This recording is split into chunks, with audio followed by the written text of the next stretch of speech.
Creativity, originality, the feeling of, being a hero that you get while playing video games. It made the little child version of me fall in love. Just look at all these DS games I have. Absolute perfection right there. Okay, maybe not all of them. I mean, what a selection. Who needs Viagra when you can have all these bad boys to supply you a nostalgia boner? We're not even mentioning the PS2, the Wii, the Game Boy, and the copious amounts of grass I touched. Wow, what a childhood. You see, as technology developed, the games followed. There was a constant and frankly rapid increase in the quality of games, from beauties like this, and this in the early 2000s to all of these by the end of the decade. It was never in doubt that the potential of video games was growing and reaching levels far beyond any other media being made. So what went wrong? I rarely see a game I'm genuinely excited for. I'm not here to be negative, I'm not here to cry, I'm being realistic. What I see too often is lazy, unoriginal games that cling on to the past. Remakes, continuations of established franchises, and fucking farming games are everywhere. People had to be forced to become farmers in the past, and I think I want to do it for fun. To be honest, I don't think what they're giving us is good enough. So that begs the question.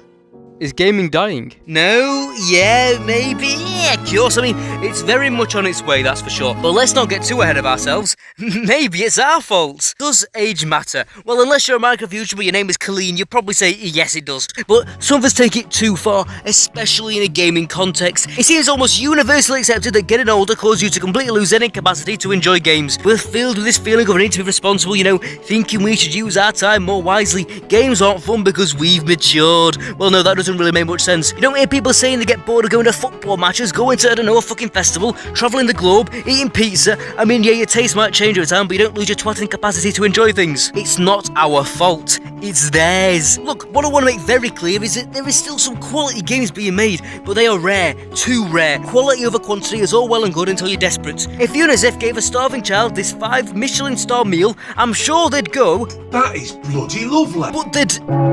And it goes both ways. FIFA is all filler, all quantity, no quality. It's like feeding the starving child excess portions of stale bread. Like, yeah, their hunger is going to be gone, but they'll be wishing they were in these kids' place. Point is, there needs to be a balance of quality and quantity, not just one or the other. Gaming is not dead, but it is starved. Say, I'm hungry. Have you got any food? And this is exactly where 2.5 minutes in, I'm finally going to say the point of the video. Offering solutions. But first, more moaning. Gaming is an escape from whatever is troubling you, be that from work or school or I don't know, God knows what devious little things you get up to. If you're worried or stressed from life, a game is supposed to grab you and pull you away, wrap you up and make you feel something else. I'd much rather be worried for some fictional character than for myself. But so many games make me feel nothing. I don't get pulled into their world, they don't change my mood, I'm just looking at a screen and pushing buttons. So whatever's worrying me in real life stays on my mind. Fucking hell, you'd have thought I'd have been in a war zone and got PTSD the way I'm waffling. FIFA, EAFC, whatever you want to call it, it's mastered an art. Has it any purpose? No. Immersion? No. Emotion? No. You spend most of your time looking at these menus. Do they think people go to restaurants to enjoy the menu rather than the food? There's no meaningless fictional world for anything you do. The gameplay is horrifically dull. There's no speed, no flow. It makes you stressed and angry. Over time, it's lost what made it fun. No more can you make Pro Clubs characters look like this or score goals like this unless you're the best players. You either got extremely lucky and pack them through rewards, or you pay to get them through gambling. By making the game so dull, you feel a compulsion to buy packs. Because how else can you get enjoyment from a game that you've already spent 70 quid on? Never thought I'd be saying that. EA profit from addiction. They use people's undying love for football to manipulate a need for gambling. EAFC is a game without a soul. Bro, it was so ass, horrific, atrocious, and this is coming from a Pokemon fan. This franchise is class, but I'm not mentally discombobulated. Pokemon Scarlet Violet was WANK. How is this even possible? This is not even me over-exaggerated. I physically, mentally, emotionally, spiritually, Muhammad Ali do not understand in any capacity how you can make a story which is the main focus of these games so bad. You're character is a school kid. Nothing special about their backstory, if there even was one. Their goal is to be the champion, which on the surface, seems fine until you realise it's not even special to become one. It's a Pokemon GCSE exam. Your rival, if I can even call them one, is already a champion and is like a big sister who is helping you out. The enemy team is just some bullied kids. Oh, shiver my timbers! Shut up, man! There is no goal, no competition, it's fucking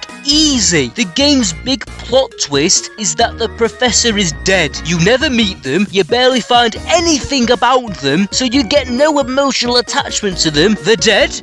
Oh no, I couldn't care less. Like, commiserations on your mum being 6 feet under, pal, but We don't care. Let me tell you. We don't care. the game, once again, just like FIFA, struggles to give you any sort of emotion. How am I expected to be immersed in a world where not a single character is brought to life, where cities are dead, where the map has zero interesting features, where the story is horrific? I play Pokemon to be a Pokemon trainer, not a year 7. Look, the game was fun. You can't go wrong with a platformer. Nice and simple. But any chance you try something new, lads? Have you not milked this concept enough? This game really annoyed me. It was a game of the year nominee, which, to be honest, I actually understand its gameplay and level design was top tier. But for me, it failed. Because somehow, despite all the cool power-ups, badges, and actually challenging levels, the game wasn't really memorable. It lacked depth, or rather, I lacked the feeling of giving a shit while playing. It introduced this new kingdom, these new characters, but gave me no reason to care for them. What is even the point of saving the Flower Kingdom? The Poplins are absolutely brainless. They care about as much as a Doomtown mannequin about their impending destruction. Nothing felt like it was ever important. Bowser just sat there existing, I guess. They could do so much more. Develop Mario as a character. He's been around for decades and we still know a thing about him. Up the intensity, make it feel like something's at stake, so when you actually beat a level or a boss or Bowser, it actually feels rewarding for once.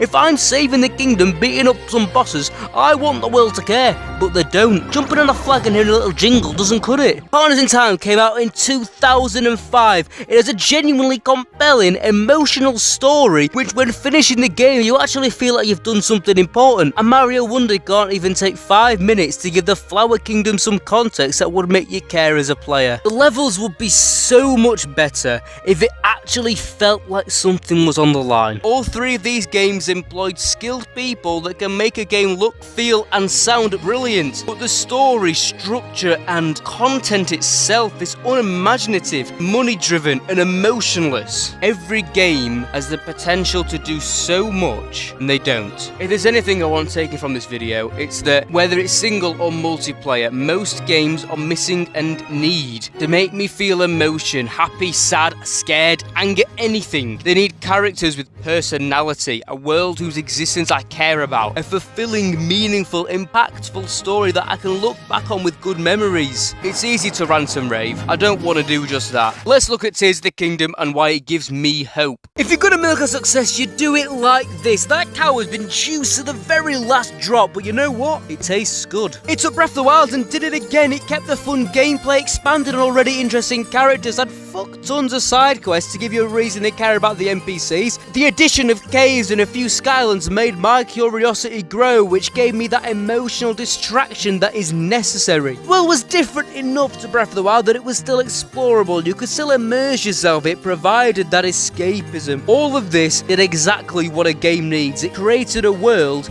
I cared about. And the story wasn't even anything special, but it is still one of the best games I've played in years and shows the potential level video games can reach. Where can it go from here? Well, that's for the next video. There is still a major issue with gaming left to discuss. For the love of God, give these poor fuckers a rest. Let them sleep. Make something new. You don't need to pump out the same game series over and over.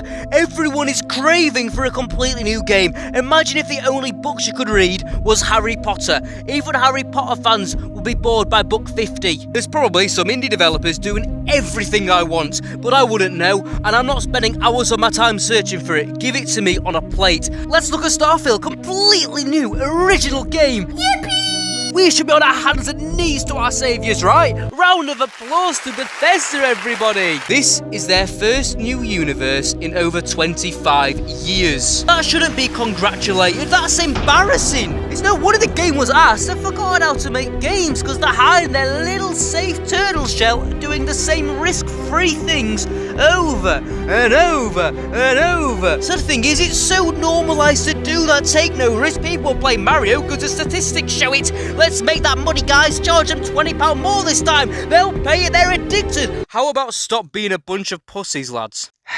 Okay, time to wind down, relax. All I want is something new. Game franchises themselves are fine, but they need originality as well. But as a whole, this is what I want to see. Emotion and a reason to care. I want to feel something. Mindless gameplay is brain rotting. I think this is something simple that all games can add. It doesn't need to be a movie. It doesn't need to be ultra competitive. It just needs to be a distraction, an enjoyable escape from everyday life. Something that can inspire and teach, even if it is aimed to a younger audience.